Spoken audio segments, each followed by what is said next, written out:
दोस्तों आज हम लोग देखेंगे Uttar Pradesh power corporation limited technical grade second का पेपर सॉल्यूशन। ठीक है, जो 25/1/2019 को हुआ। तो ये हम लोग पार्ट 1 पार्ट 2 पार्ट 3 करके देखेंगे। ठीक है दोस्तों, तो जो भी हमारे चैनल पर नए हैं वो हमारे चैनल PKR टेक क्लासेस को सब्सक्राइब करें, लाइक एंड शेयर करें। ठीक दोस्तों, तो बढ़ते हैं objective MCQs and paper solution की ओर। ठीक दोस्तों, तो हम लोग देखते हैं क्वेश्चन नंबर 1 से। इसके हम लोग टेक्निकल क्वेश्चन को सॉल्व करेंगे। और क्वेश्चन से पहले आप लोगों से एक रिक्वेस्ट है कि वीडियो को अंत तक जरूर देखा करिए, आपके लिए काफ़ी हेल्पफुल रहेगा और आने वाले एग्जाम के लिए काफ़ी इंपॉर्टेंट रहेंगे MCQs। ठीक है दोस्तों, देखते हैं पहला क्वेश्चन क्या कह रहा है कि उच्च तापमान पर प्रतिरोध में वृद्धि दिखाने वाले पदार्थ में होता है।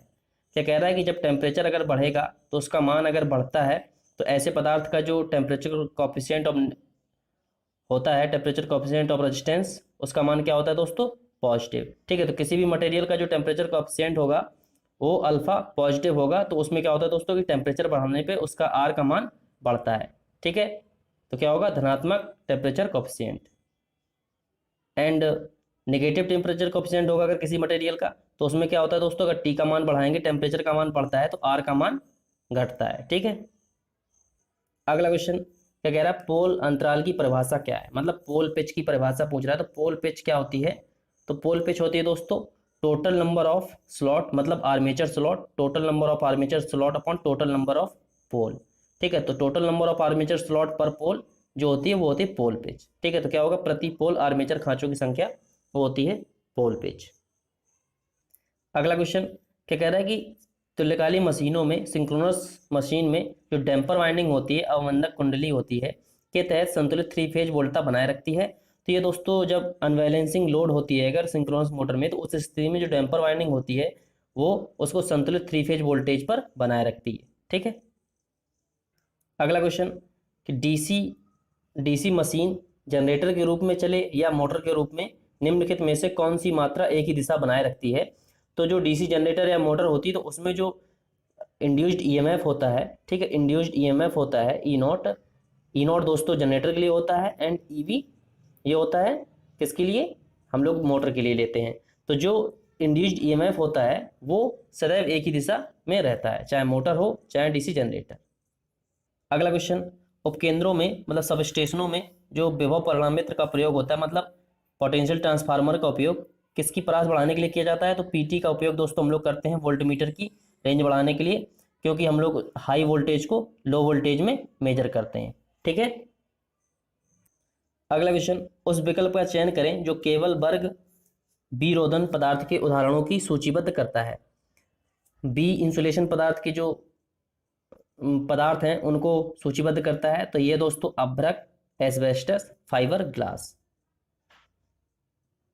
अगला क्वेश्चन क्या कह रहा है? कैंडेला की इकाई है। तो कैंडेला किसकी इकाई होती है? तो कैंडेला होती है दोस्तों ज्योति तीव्रता, मतलब ल्यूमिनस इंटेंसिटी।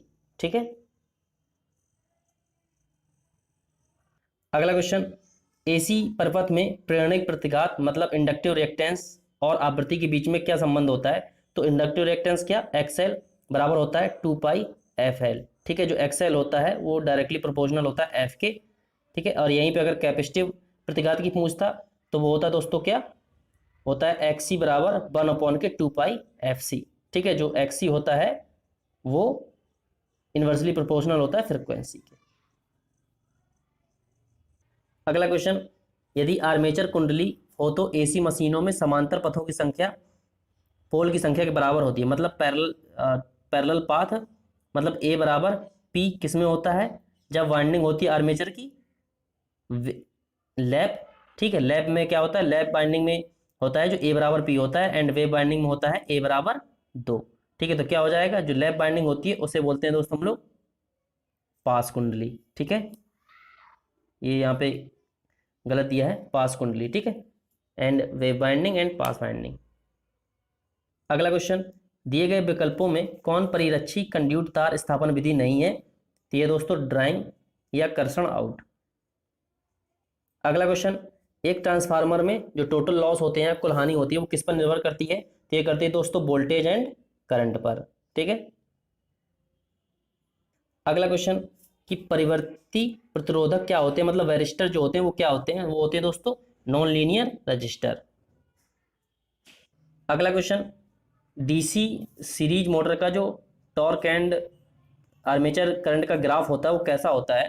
तो जो डीसी सीरीज मोटर होती है उसमें टीएच डायरेक्टली प्रोपोर्शनल होता है आई ए फाई एंड एक्साइटेशन सैचुरेशन से पहले क्या होता है, जो आई ए होता है वो इज प्रोपोर्शनल टू फाई है, phi a is proportional to I a होता है।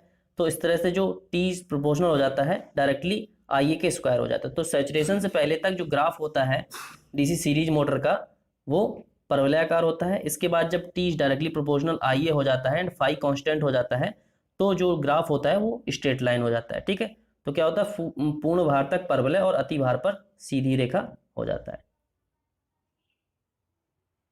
अगला क्वेश्चन क्या कह रहा है कि स्प्लिट फेज इंडक्शन मोटर या विभक्त फेज इंडक्शन मोटर में जो रनिंग वाइंडिंग होती है, रनिंग वाइंडिंग में क्या होता है, तो जो रनिंग वाइंडिंग होती है उसमें हाई एल होता है एंड निम्न आर होता है, मतलब उसका इंडक्टेंस हाई होता है एंड आर निम्न होता है। एंड जो ये रनिंग वाइंडिंग हो गई एंड एक मेन वाइंडिंग होती है। तो मेन वाइंडिंग में क्या होता है कि मेन वाइंडिंग का जो आर होता है उसका मान ज़्यादा होता है, सॉरी जो मेन वाइंडिंग होती है वही रनिंग वाइंडिंग होती है।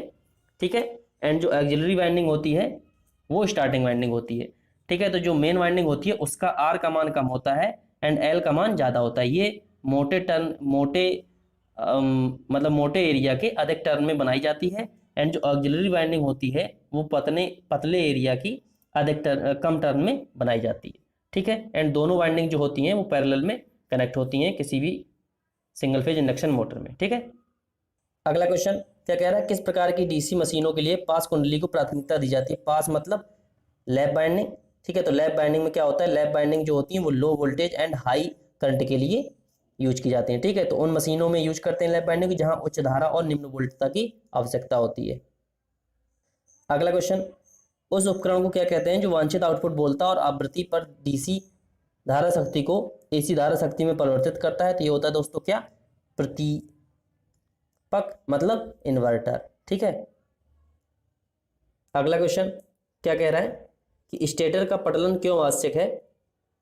क्योंकि जब मोटर एसी आपूर्ति से संचालित होता है तो जो अभिवाय होता है या फ्लक्स होता है वो पारक्रमिक होता है। ठीक है, उसमें पर्याय मतलब उसके स्टेटर में इस तरह से अंदर से घूमता है। ठीक है, इसलिए उसका इंसुलेशन आवश्यक है, लेमिनेशन। अगला क्वेश्चन, तारों का उपयोग बिजली के बड़े ब्लॉकों के संचरण और वितरण में किया जाता है। तो जो कागज रोधित तार होते हैं उनका उपयोग बिजली के बड़े ब्लॉकों के संचरण और वितरण में किया जाता है। ठीक है, अगला क्वेश्चन, फैराडे के विद्युत अपघटन के दूसरे नियम के अनुसार विद्युत की समान मात्रा द्वारा मुक्त किए गए विभिन्न पदार्थों के आयनों का द्रव्यमान उनके के समानुपाती होता है। तो जो फैराडे लॉ ऑफ इलेक्ट्रोलिसिस होते हैं, विद्युत अपघटन के जो नियम होते हैं फैराडे लॉ के, तो वो होता है दोस्तों, एक होता है m इज डायरेक्टली प्रोपोर्शनल उसकी क्वांटिटी के। ठीक है, एंड एक जो होता है उसके डायरेक्टली जो मात्रा होती है समान क्वांटिटी के। ठीक है, तो क्या होगा, रासायनिक तुल्य भार जो होता है E उसके डायरेक्टली प्रोपोर्शनल होता है। ठीक है, अगला क्वेश्चन कि डीसी जनरेटर में आर्मेचर रिएक्शन द्वारा क्या निर्मित होता है। तो आर्मेचर रिएक्शन द्वारा होता है दोस्तों आर्मेचर में धारा भरण। ठीक है, जो आर्मेचर होता है उसमें आर्मेचर जो करंट होता है उसका भरण होता है। अगला क्वेश्चन, यदि एक बैटरी 6 घंटे के लिए 10 एम्पियर धारा देती है तो बैटरी की निर्धार या रेटिंग क्या होगी। तो जो बैटरी की रेटिंग क्या होती है वो होती है दोस्तों एम्पियर आवर। ठीक है, तो एम्पियर आवर जो रेटिंग होगी तो क्या हो जाएगी 10 × 6 क्या हो जाएगा 60 एम्पियर आवर। ठीक है, अगला क्वेश्चन कि जब एक लैंप को 3 स्विच द्वारा नियंत्रित किया जाता है तो बिजली के तारों में स्विच का कौन सा संयोजन उपयोग किया जाता है। एक लैंप को अगर 3 स्विच द्वारा नियंत्रित किया जाएगा तो उसमें 2 टू वे स्विच होते हैं एंड एक मीडिएटर स्विच होता है। ठीक है,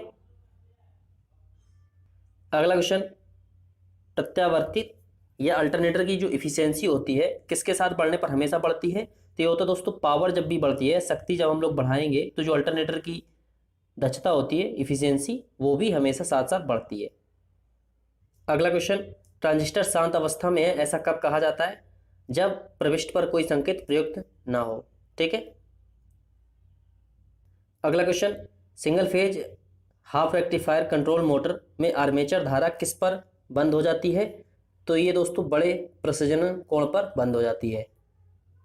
अगला क्वेश्चन, प्रत्यक्ष प्रकाश व्यवस्था में क्या होता है दोस्तों? जो प्रत्यक्ष प्रकाश व्यवस्था होती है तो उसका जो सिंबल होता है वो कुछ इस तरह से होता है, ठीक है। इस तरह से जो प्रकाश होगा वो 90% नीचे की ओर दिखता है, मतलब नीचे की ओर आता है, एंड 10% जो होता है वो रिफ्लेक्ट होके ऊपर की ओर जाता है, ठीक है। ये डायरेक्ट लाइटिंग सिस्टम होता है, तो क्या होगा 90% प्रकाश नीचे की ओर आता है। एंड जो इनडायरेक्ट लाइटिंग सिस्टम होता है तो उसमें क्या होता है कि इस तरह से सिंबल होता है उसका, एंड जो 90% प्रकाश होता है वो ऊपर की ओर जाता है एंड 10% प्रकाश नीचे की ओर आता है, ठीक है। ये इनडायरेक्ट होता है एंड ये डायरेक्ट होता है, एंड ये एक होता है सेमी डायरेक्ट एंड एक होता है सेमी इनडायरेक्ट, ठीक है। अगला क्वेश्चन क्या कह रहा है कि शक्ति निर्धार या रेटिंग वाले डीसी मोटर को नियंत्रित करने के लिए हाफ वेव रेक्टिफायर का प्रयोग किया जाता है। तो कौन सी मोटरों के लिए, कितनी रेटिंग तक की मोटर के लिए? वो तो दोस्तों 400 वाट से कम की जो 400 वाट से कम रेटिंग वाली जो डीसी मोटर होती हैं उनको नियंत्रित करने के लिए हाफ वेव रेक्टिफायर का हम लोग उपयोग करते हैं। अगला क्वेश्चन, निम्न में से कौन वोल्टता स्रोत, प्रदीपक या वीएसआई का उदाहरण नहीं है? तो ये होता है दोस्तों डायोड, ठीक है। अगला क्वेश्चन क्या कह रहा है? तड़ित निरोधक के बीच जुड़े होते हैं। तड़ित निरोधक मतलब लाइटनिंग अरेस्टर, वो किसके किसके बीच जुड़े होते हैं? तो ये जुड़े होते हैं दोस्तों फेज एंड अर्थ के बीच में, ठीक है। जो लाइटनिंग अरेस्टर होते हैं वो फेज एंड बीच लाइन भूमि के अर्थ में जुड़े होते हैं, मतलब अर्थ के बीच में जुड़े होते हैं, ठीक है। अगला क्वेश्चन कि भविष्य के संशोधनों के कारण किसी भी विद्युत परिपथ के डिजाइन में कितनी भार वृद्धि की व्यवस्था होनी चाहिए? तो मतलब भविष्य में अगर हमें उसकी वृद्धि करनी हो, भार में वृद्धि के लिए, उसमें लगभग 20% की गुंजाइश होनी चाहिए कि हम लोग उसमें 20% भार और बढ़ा के दे सकते हैं, ठीक है, जब कोई भी अगर हम लोग विद्युत परिपथ को डिजाइन करें तो।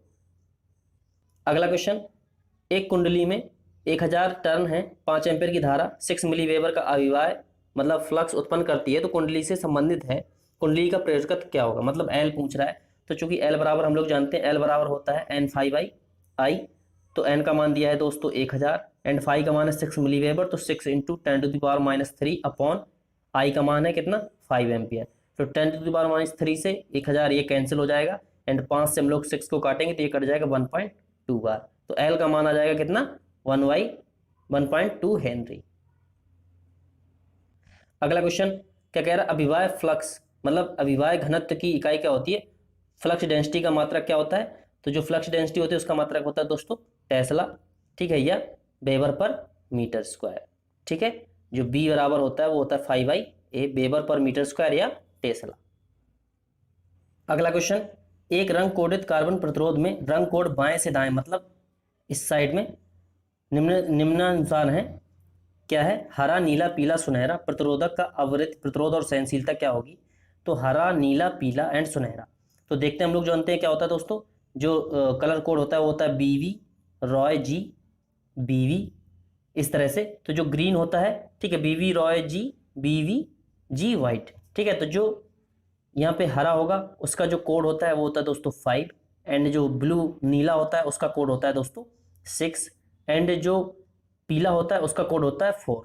तो लेकिन जो यहाँ पे हम लोग देखेंगे जब दो कोड के बाद तीसरा कोड जो होता है उसको हम लोग 10 की घात के टर्म में लेंगे, तो जो पीला होगा उसका कोड होता है 4, तो 10 की घात 4 के टर्म में लेके हम लोग इसको काउंट करेंगे तो क्या हो जाएगा? ये हो जाएगा 56 एंड 4 0, ठीक है। तो ये हो जाएगा 56 4 0, एंड जो सुनहरा कलर है उसका जो टॉलरेंस होगा सुनहरे का वो होता है ±5%। तो जो रेजिस्टेंस होता है वो क्या हो जाएगा?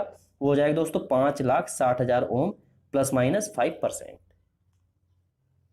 अगला क्वेश्चन, एक इंडक्शन मशीन में जो सर्पण वलय या स्लिप रिंग होती है वो किससे बनी होती है? तो वो बनी दोस्तों फॉस्फर ब्रॉन्ज से या फॉस्फर कांस, ठीक है।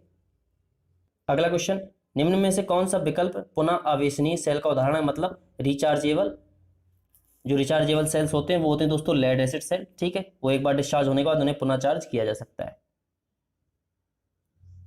अगला क्वेश्चन, PNP ट्रांजिस्टर में जो धारा होती है वो किसके द्वारा प्रवाहित होती है? तो वो होती है दोस्तों होल्स के द्वारा, ठीक है।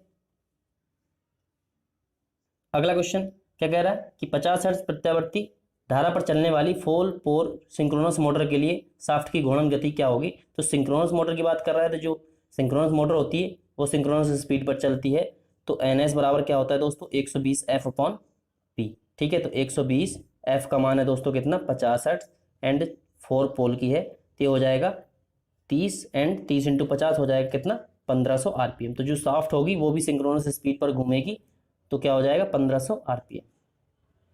अगला क्वेश्चन, डीसी शंट मोटर के लिए गति नियंत्रण की प्रतिरोधक विधि में आर्मेचर अपवर्तक का उपयोग विधि को कैसा बनाता है? तो ये दोस्तों तेजी से बदलते भार के लिए उपयुक्त बनाता है। ठीक है। अगला क्वेश्चन, अंतरप ध्रुव या इंटरपोल का मुख्य कार्य डीसी मोटर के लोड होने पर ब्रश और कम्यूटेटर के बीच क्या कम करने के लिए होता है? तो इसका दोस्तों मुख्य कार्य होता है इंटरपोल का स्पार्किंग को कम करने के लिए। ठीक है। अगला क्वेश्चन, एक बंद विद्युत परिपथ में एक आईआर वोल्टा पाथ या आईआर वोल्टेज ड्रॉप का जो बीजगणितीय संकेत मुख्य रूप से किस पर निर्भर करता है? तो ये करता है दोस्तों धारा के प्रवाह की दिशा को। जैसे कि अगर इस तरह से ये वोल्टेज सोर्स है, ठीक है, अगर इस तरह से, तो हम लोग जब यहाँ से अगर मानते हैं करंट यहाँ से निकल रही है, तो जो वोल्टेज ड्रॉप होगा इसका आई आर, तो हम लोग लेंगे आई आर इधर से इस तरह से, तो प्लस आई आर इस तरह। अगर इसी यहीं पे अगर ये इधर पॉजिटिव एंड इधर नेगेटिव होता तो क्या हो जाता, जो आई आर एंड इसको हम लोग लेते करंट इधर नेगेटिव से निकल रही है तो क्या होता आई आर। ठीक है। इस तरह से अगर करंट को हम लोग अपोजिट डायरेक्शन में मान लेंगे तो जो वोल्टेज ड्रॉप का योग है वो भी बदल जाएगा। अगला क्वेश्चन, निम्न में से किस उपकरण का उपयोग केवल डीसी धारा मात्रा को मापने के लिए किया जाता है? तो डीसी धारा को मापने के लिए जिस